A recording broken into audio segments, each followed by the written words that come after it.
Hello সবাইকে। আজকে সকাল সকাল ঘুম থেকে উঠে চলে গেছিলাম ছাদে উচ্ছে তোলার জন্য, কারণ উচ্ছেগুলো খাওয়ার মতো হয়ে গেছে আর গাছে থেকে থেকে না পোকা লেগে যাচ্ছে। তো ভাবলাম আজকে সকালবেলা গাছ থেকে উচ্ছেগুলো তুলে নিয়ে আসি, তারপর দিনের শুরুটা করব। আর সকাল সকাল কিন্তু এইভাবে গাছ থেকে সবজি তুলতে বা ফল তুলতে বা ফুল তুলতে, নিজের হাতে লাগানো গাছ থেকে, মানে এগুলো তুলতে ভীষণই ভালো লাগে। তো চলো তোমাদেরকে আজকে আমার ছাদ বাগানের একটা ট্যুর শেয়ার করি।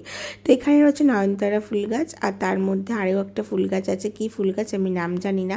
আর এখানে মোটামুটি অনেক রকম ফুল গাছই আছে। এটা কাগজি ফুল গাছ আছে, বেল গাছ, জুঁই গাছ, এটা হচ্ছে গোলাপ গাছ, আর এই সাইডে আছে কিছু তোমার এই যে পাতাবাহারি গাছ, আর ওটা ছিল অর্কিড গাছ। তো এগুলো গেল ফুল গাছ, আর এই সাইডটা আছে আমার ফল গাছ আর সবজি গাছ। তো এখানে এই যে দেখতে পাচ্ছ জারমুল, এটা হচ্ছে লেবু গাছ, এটা কুল গাছ, আর তার পাশেই রয়েছে আর একটা লাল পেয়ারা গাছ। আর এখানে দেখো যেতে যেতে পড়লো মিষ্টি কুমড়ো গাছ, সেটাই তোমাদেরকে দেখাচ্ছি।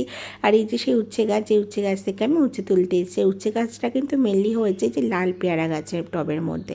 আর এই সাইডে আছে দেখো পাতিলেবু গাছ। পাতিলেবু গাছেও কিন্তু প্রচুর পরিমাণে লেবু হয়েছে, যার মধ্যে তুলে কিন্তু আমার এক দুটো লেবু খাওয়া হয়ে গেছে। এটা ছিল বারুইপুরি পেয়ারা গাছ, এখানে আছে লঙ্কা গাছ, আর এখানে আছে বেগুন গাছ। এই ছিল আমার ছাদ বাগানটা।